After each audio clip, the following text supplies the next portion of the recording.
grimdark of the far future, there is only war. Throughout history, we have seen untold horrors and misery inflicted on humanity by the forces of chaos and their associated ruinous powers, with trillions upon trillions of lives across countless worlds being decimated, enslaved, or corrupted by the evil forces of chaos. Humanity fights a constant pitched battle against the dark tide of corruption that seeks to sweep across the galaxy, especially in the current setting with the opening of the Great Rift. There are those that would stand against the darkness of the warp, including Lionel Johnson, or the Lion. Greetings all, I'm your guide, the Archivist. Today I will dive into an overview of the Lion, his rise in power, his final fate, and his eventual return to the setting. The archives hold a vast wealth of knowledge on the first Primarch, Lionel Johnson. Lionel Johnson, also known as the Lion and bearing the titles the First and Primaris Angelus Mortis during his time, served as the Primarch of the First Legion of Space Marines, known as the Dark Angels. After the tumultuous events of the Horus Heresy, L. Johnson and his crusading fleet made their way back home to his world of Caliban, only to be unexpectedly attacked by the Dark Angel forces stationed there, led once by his trusted mentor and surrogate father Luther. Luther, who had been entrusted with Caliban safeguarding in the Lion's absence, succumbed to the temptations of chaos and ultimately betrayed his former mentor, leading a significant portion of the Dark Angels in rebellion against the returning Lion, resulting in the devastation of Caliban and the loss of the Dark Angels Primarch. Referred to as the Fallen Angels by their former comrades in the First Legion, the Dark Angels and their successor chapters, collectively known as the Unforgiven, devoted themselves to the pursuit of the Fallen, aiming to bring them to repent for their betrayal of the Emperor and the Lion after the Second Founding. A closely guarded secret of the Imperium of Man, known only to the Emperor himself, was the fact that the Lion remained alive and in stasis, recuperating within the Dark Angels' mobile fortress monastery, the Rock. Fully healed from his injuries sustained during the fall of Caliban, the Lion awaited his eventual awakening, poised to lead the Dark Angels in a final crusade to safeguard humanity against its myriad existential threats. Finally, during the Arcs of Omen campaign in the Era Indomitus, that moment arrived. The Lion once again traverses the galaxy, ready to lead the Dark Angels in securing the future of mankind. Origins. Before the Great Crusade began, a gestation pod carrying the infant Primarch was mysteriously transported through the warp from the Emperor's gene laboratory beneath the Himalayan mountains and landed on the feudal death world of Caliban in what later would become the Segmentum Obscurus. Caliban was a planet covered with vast forests inhabited by monstrous beasts mutated by chaos due to the planet's proximity to the Eye of Terror. L. Johnson survived in the wild forests far from civilization. The planet housed knightly orders of warrior aristocrats who defended its people and massive fortress monasteries from the great beasts. Despite maintaining some ancient technology from before the Age of Strife, Caliban remained a pre-industrial society where warriors rode to war on horseback. One prominent order was known as the Order, comprised of from both commoners and nobles, whilst other orders were strictly drawn from the Caliban knight nobility. The Lion was not a wild, uncontrollable beast, rather a strategic hunter governed by reason rather than blind fury. When the Knights of Caliban finally discovered him, they deemed him so dangerous that it seemed best to have him killed, treating him as one of the great beasts of the forest due to the resemblance to them. It was the decision of one man, named Luther, that led to bringing him into the realm of mankind and away from that of beasts. As a renowned warrior who defended Caliban for many years, Luther named his charge Lionel Johnson, which meant the Lion, Son of the Forest, in the Calibanite dialect of Low Gothic, and raised him as a Knight of the Order. Luther taught L. Johnson the laws and principles of the Order, guiding him to dispense justice as a man rather than a beast, and giving him a purpose to fight for those beyond mere survival. Caliban was a decaying world, its people besieged by the great beasts lurking in the forest's hidden depths, pushing them to near extinction. The Order, which constructed and manned the great fortresses at its wild borders, struggled to hold back the relentless assaults, succeeding only in slowing their people's destruction, as they were too few to do more than defend their strongholds. L. L. Johnson was taken to the Order's primary fortress monastery in Alderuk and taught human customs. The Lion rapidly learned to speak and swiftly mastered all necessary aspects of Calibanite culture, surprising everyone including Luther, his mentor, foster father and best friend. Eventually L. Johnson became a formidable warrior within the Order's ranks, never disclosing anything about his years alone in the Caliban's forests, neither then nor later. With Luther at his side, L. Johnson eventually ascended to the highest ranks of the Order. Once competing as equals for honour and glory, the Primarch had now surpassed his mentor and brother. The Primarch reluctantly embraced the adulation and offer to rule all of Caliban after leaving his mentor behind. This wound, inflicted in ignorance, caused the brothers' jealousy to fester in the years to come. The arrival of the Emperor shortly after the victory, claiming his lost son, prevented the wound from healing and Caliban's newfound peace. The Emperor bestowed new glories upon the Lion, granting him command of the First Legion, renaming them the Dark Angels. The Lion would depart for distant Terra, bringing his uncompromising and remorseless style of warfare to the Imperial forces. As the watchman at the edge of the Emperor's domain, Lion L. Johnson embodied the ruthless tenacity taught by the Forest of Caliban. He was the first of all the Primarchs, war distilled into its rawest and most fundamental essence, forever changing the galaxy upon his return. After just a few standard years, the Lion had mustered nearly 100,000 warriors, bringing together the vast majority of his legion. He then led them to the ancient stronghold of the First Legion of Grammar. The First Legion of Grammar, where the Council of Masters and Preceptors conclave awaited amid the Legion's rich history and distilled wisdom for battles. There, amidst the relics of the past, Lion L. Johnson reunited his legion. In a legendary hour-long duel, he faced the ceremonial champion of the Council of Masters, Horus Heresy, the master of the Host of Fire. With this final trial concluded, the Primarch consolidated the leadership of the entire Legion under one banner, accepting titles such as Grand Master of the First Legion and High Preceptor of the Order's Militant. Dark Angels, whose oaths had been sworn in blood and sacrifice, watched as the new Primarch swore an oath of his own, sealing a pact between them. As recorded in the books of the Council of Masters, his oath declared, "We are the angels of darkness, and for us there is no peace, no end but war and death. We shall not walk in the golden halls of mankind's future, but stand resolute in the shadows beyond. While we yet draw breath, this Imperium will not fall, and we will not know defeat, for I pledge every warrior, every drop of blood in the Legion, in the name of victory, no matter the cost." His appearance. The Lion was an imposing figure, towering over 9 feet tall like most of the Primarchs, and built like a tank. His rugged, chiseled features and fierce appearance epitomized his nature. However, amidst his formidable visage, he sported long, flowing locks of golden hair, cascading down the sides of his face. Clad in his distinct power armor and equipment, he, like his brethren, exuded a sense of uniqueness. In his era, the colours associated with him were black and white, yet today we recognise the Dark Angels for their signature green and gold. Adorning his armour were magnificent wings on the shoulders and a prominent lion motifs embodying his grandeur. The Lion was a regal figure, at first wearing the rudimentary power armour of the Knights of Caliban before being upgraded to the full Primarch cataphract armour upon being reintroduced into the Imperium by the Emperor. He had a very grim and regal countenance after years of struggle and torment during his youth, and was very reserved and secretive as a result. His regalia is often portrayed as green, and he has the appearance of a knight on most senses of the word, wielding a sword and shield inherently.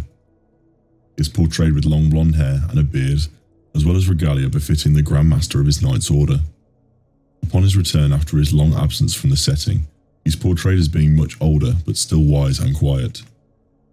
He often appears alone and isolated in many of his portrayals due to his secretive and lone wolf nature, which often added to the grim nature of his countenance. Powers and gear. The archives show that the Lion had some very interesting powers and abilities, along with legendary sets of gear. The Lion originally during the Horus Heresy wielded the Lion's Blade, which was a huge sword rumoured to have some form of psychic power, as it glowed green when the Lion wielded it. When you combine this with a massive melee combat prowess, recreate one of the deadliest combinations that the galaxy has ever seen. The Line was almost unmatched in melee combat and dueling, referred to by many others in the galaxy to be the duelist. Johnson has relinquished the Lion's Blade, his legendary sword from the Horus Heresy. This fated broken weapon remains in the possession of the enigmatic and possibly treacherous Cypher, a mysterious fallen dark angel who has evaded capture for over 1,000 years. Instead, Johnson now wields the Emperor's Shield, a powerful artifact to complement the Emperor's sword bestowed upon his brother Primarch Rabute Guilliman of the Ultramarines. This is symbolic of the roles within the Imperium they are now holding, Guilliman leading the Crusades against the armies of mankind, whilst the Lion is now considered the Warmaster and defender of the Imperium by many. Whilst having the standard high level of psychic ability that most Primarchs do, the Lion has recently been showing evidence of a new ability coming into his possession, the Forest Pocket Dimension.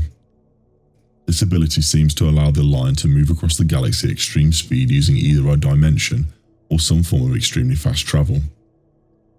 This ability may also explain why he's so adept at dueling, as he could move faster than thought possible. Primarch Guilliman remarked on this more than once, stating that the Lion could move faster than he could even see. The Lion really was one of the greatest close combat individuals that the galaxy had ever seen. His deeds. The Dark Angels actively participated in the decisive campaigns of the last Rangdan Xenocides. They collaborated in combat with Titans hailing from the Legio Griffunicus, Legio Vulturum, Legio Cardianos, along with other Zanite Mechanicum forces from the Forge World of Xana II. The conflict commenced in 8th 62 M30 as the Rangda, an alien threat previously believed to be eradicated during the initial First Rangdan Xenocide, launched a large-scale assault on the northern territories of the Imperium. For nearly a solar decade, the seasoned warriors of the First Legion, now known as the Dark Angels, valiantly fought to repel an enemy that posed an existential threat to all human inhabited worlds.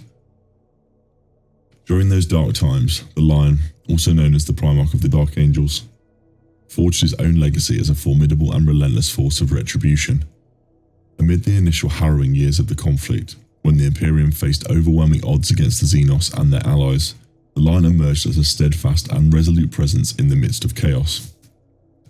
Unlike his brother Sanguinius, known for his noble heroism, or Horus Lupercal, known for his dark humour, the Lion was a silent and unyielding bastion in the Tempest. He did not seek to inspire loyalty or any other virtue, but rather unflinchingly confronted the enemy at its strongest points, fortified by his own pride and confidence, and in turn drew others to stand by his side solely out of a sense of honour and duty.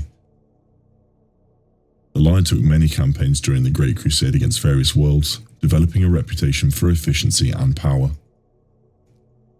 In adherence to their creed of strength and excellence, the First Legion, known as the Dark Angels, dedicated themselves to furthering the Emperor's cause during the final days of the Great Crusade. They steadfastly stood against the gravest perils of the galaxy, their bright swords and unyielding determination marking their presence wherever the advance of the Imperial conquest faltered. Lionel Johnson, having long departed from the follies of Caravan, remained unwavering in his commitment to the vision of humanity, embodied by his Gene Father, engaging tirelessly in every battle that came his way. Eschewing indulgence in parades, fortress construction, or petty disputes with his kin, Lionel Johnson led his legion from one conflict to the next with steadfast resolve. Gradually they began to distance themselves from the events of the Great Crusade and the camaraderie of their fellow legionary Astartes, disdaining those who focused on trivial matters while formidable adversaries of power and strength awaited. As the years and wars passed, a growing gulf emerged between the Dark Angels and the other legions of the Imperium. Only a handful of the Primarchs felt compelled to seek out their solitary brother, while he and his legion honed their skills to a razor-sharp edge. The Heresy. During the Horus Heresy, the formidable and self-reliant Dark Angels emerged as a potent and independent force, adept at executing large-scale campaigns and enforcement actions on their own. The Warmaster Horus, aware of their capabilities, strategically displaced them to the fringes of the Imperium to prevent their intervention in his plans. Nonetheless, as the heresy unfolded, the might of the Dark Angels became evident as they triumphed over the Night Lords at Thramas and wreaked havoc across the southern galactic zone, relentlessly crushing traitor strongholds. During the tumultuous ruin storm, which obscured the light of the Astronomicon and made warp travel nearly impossible, the Imperium found itself divided in the wake of the Battle of Calth. The Dark Angels realised that returning to Terra for its defence was unfeasible, even with the Chicholka engine at their disposal. In a stroke of luck, they locked onto the beacon of the enigmatic Pharos device out in the world of Sotha, which steered the First Legion fleet safely through the warp to the capital world of Macragge in the realms of Ultramar. There, they were welcomed by Rabute, Guilliman and Sanguinius, whose Blood Angels Legion had also been guided to Ultramar by the Pharos. The trio of Primarchs played crucial roles in establishing the Imperium Secundus to continue to fight against the traitors and safeguard the Emperor's vision. Guilliman declared Sanguinius as the rightful heir to the Emperor and appointed him as the new ruler of Imperium Secundus. Lionel Johnson was named the Lord Protector of this new empire of humanity and Supreme Commander of all its military forces, with a role akin to that of War Master. Sadly, the establishment of Imperium Secundus was marred when Kurz escaped from the Invincible Reason and wreaked havoc on Macragge, seeking to sow terror and chaos. Both Guilliman and the Lion eventually confronted the cornered Kurz. Their efforts to eradicate him failed as the Night Lord's Primarch had set a cunning trap. He brought down an entire chapel on the two Primarchs using planted explosives and made his escape. During the intense Battle of Alba Mons, the Lion finally confronted the elusive Night Lord's Primarch, leading to a fierce confrontation between the two. Despite the brutal nature of the conflict, the Lion emerged victorious and questioned his brother about his allegiance to the Emperor. In response, Kurz simply uttered, "Why not?" Kurz elaborated that he was plagued by uncontrollable inner turmoil, describing a relentless struggle against the metaphorical monster in his mind. Despite having his brother at his mercy, the Lion couldn't bring himself to end Kurz's life, resorting instead to further physical aggression. Subsequently, the Lion forcibly removed Kurz's backpack and subjected him to severe physical trauma, leaving him paralysed after breaking his spine. The Lion brought the grievously wounded Comrade Kurz before Sanguinius and Guilliman to face a trial. During the subsequent triumvirate, Kurz staunchly defended his actions and refused to accept guilt, arguing that each Primarch was designed for a specific purpose. Kurz claimed that he was merely following his inner nature and therefore had committed no wrongdoing. Adding to the escalating tension, the Night Lord's Primarch accused Guilliman and the Lions of the secret involvement in orbital bombardment, contrary to Guilliman's directives to avoid civilian casualties. This accusation further fueled the hostility, prompting the Lion to attempt to end Kurz's life before being restrained by Sanguinius, with Guilliman displaying his fury by breaking the Lion's sword in his armoured grasp. Following the dismissal of the triumvirate by Sanguinius, the Lion was exiled from Imperium Secundus. As a result, the Dark Angels swiftly withdrew from Macragge shortly after taking their leave. When the Siege of Terra began, the Lion aimed to divert traitor forces from the Throne World by attacking their Legion homeworlds. This led to the destruction of several traitor homeworlds such as Chemos of the Emperor's Children and Barbarous of the Death Guard by the Dark Angels, acts that the Lion took great satisfaction in. During the Siege of Terra, the Astronomicon ceased to function for the Dark Angels fleet. Believing that Terra had fallen to Horus, L. Johnson abandoned the idea of heading towards Terra and instead focused on seeking vengeance by targeting as much of the traitor's territory as possible. L. Johnson justified his actions by claiming that attacking traitor homeworlds would draw in reinforcements away from Terra to his troops. Without the guidance of the Astronomicon, the Dark Angels relied on the Chicholka engine for navigating through the warp. The Lion eventually commanded the Dark Angels fleet to return to Deliverance, the homeworld of the Raven Guard Legion where Corvus Corax and Leman Russ of the Space Wolves legions were gathering their forces. The Lion questions Corax's absence from the major war fronts, but Russ reminded him of the survival of the Space Wolves was still valuable even if they couldn't reach Terra. Russ pledged to join L. Johnson's crusade of vengeance, along with the Space Wolf warriors equipped with the new Mark VI Corvus power armor. However, Corax was hesitant to commit his heavily damaged legion to what he saw as a needlessly vindictive waste of resources for emotional gratification, and only assigned a small expeditionary force of the Raven Guard to accompany the Space Wolves and the Dark Angels. Eventually, on the Lion's orders, the Dark Angels set a course for Terra, but arrived too late to influence the outcome of the Siege of Terra, or prevent the Emperor from being mortally wounded by Horus and interred on the Golden Throne. His final fate. After the devastating events of the Horus Heresy, L. Johnson returned to Caliban to regroup and recover from the shock betrayal of the Emperor. However, upon their arrival, the Dark Angel's void ships were unexpectedly attacked by Caliban's own defences, revealing that Luther, L. Johnson's once trusted mentor, had succumbed to the corruption of chaos. In a fit of fury and determination to cleanse the planet of chaos, L. Johnson ordered a relentless orbital bombardment, leading to the destructive clash between him and the corrupted Luther. The fierce battle resulted in the devastation of the planet and irreversible damage to their homeworld. The epic clash between Luther and the Line was immense, culminating in a psychic onslaught that seemed to fatally wound L. Johnson. In the aftermath, Luther came to a sudden realization of his own jealousy and anger and crumbled to the ground, overcome with remorse. However, it was too late for L. Johnson. The vengeful, ruinous powers of chaos, realizing they had lost another pawn, unleashed a colossal warp storm that ravaged the planet's surface, leaving only the Order's monastery intact, shielded by its powerful defences. Those Dark Angels who had been swayed by Luther to embrace chaos were engulfed by the warp, scattering across the galaxy, forever deemed the fallen angels. Caliban itself was torn asunder by the assault of chaos. When the Dark Angels descended upon the remnants of Caliban, they discovered Luther mumbling about L. Johnson being taken by the enigmatic Watchers of the Dark, prophesying his return and forgiveness. Despite their efforts, the Dark Angels found no sign of their Primarch. Following a fierce clash with Luther on Caliban, Lionel Johnson endured a devastating psychic assault that left him on the brink of death. Temporarily engulfed in the turbulent warp, he fought for survival. Although Luther emerged from the conflict, his mental state was deteriorated.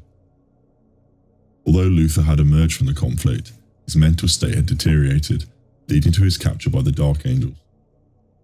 Sequestered within the depths of the rock, which stood as the remnants of Caliban, Luther was confined to a stasis cell, harbouring the weight of his transgressions against the chapter's Primarch. His presence remained a closely guarded secret known only to the successive Supreme Grand Masters of the Dark Angels. Access to his cell necessitated employment of the Sword of Secrets, the revered chaptered artifact symbolising the authority of the Supreme Grand Master. After being spirited away into the warp during Caliban's obliteration, L. Johnson resurfaced and was ushered into a concealed and inaccessible chamber at the heart of the rock by the enigmatic Watchers of the Dark. Placed into a dreamless slumber to safeguard his existence, this clandestine arrangement was known exclusively to the Emperor of Mankind himself, who, despite his entrapment upon the Golden Throne, remained vigilant. Even the Supreme Grand Master of the Dark Angels was unaware of this ultimate secret.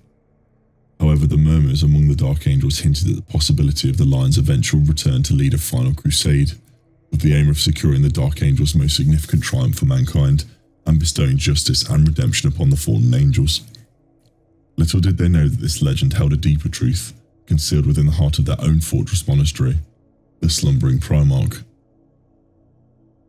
In the era Indomitus, amidst the Arks of Omen campaign, Lionel Johnson finally awoke from his 10,000-year slumber within the rock. While his brother Primarch Robuta Gilliman excelled in matters of command and administration, Lionel Johnson was always the first and foremost a warrior and hunter.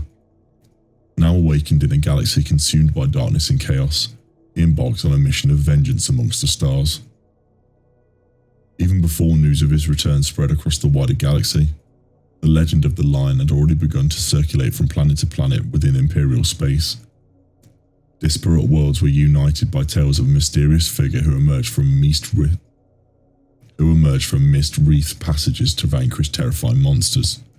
Some referred to him as the Cowled Giant, or the Unforgiving Knight, or even mistakenly as the Emperor Incarnate, and his arrival was always heralded by an apparition of ancient forest fading from the ether. The true nature of his warp travel remains known only to the Primarch himself, but during his slumber beneath the rock, his dreams often wandered back to the Calibanite forests of his youth. Could it be that in his restless sleep, he traversed other worlds guided by the spirits that is the same? Could it be that in his restless sleep, he traversed other worlds guided by the spirits of that same arboreal realm, lost in the destruction of Caliban? He keeps his own counsel, but he certainly understands the practical applications of this ability, as if from nowhere through the warp. And so I have now covered the content for this video. If there's anything that has been missed, please share them in the comments down below. If you enjoyed this content, please remember to like the subscribe and like waypoints down below. In the grim dark of the far future, there is only war.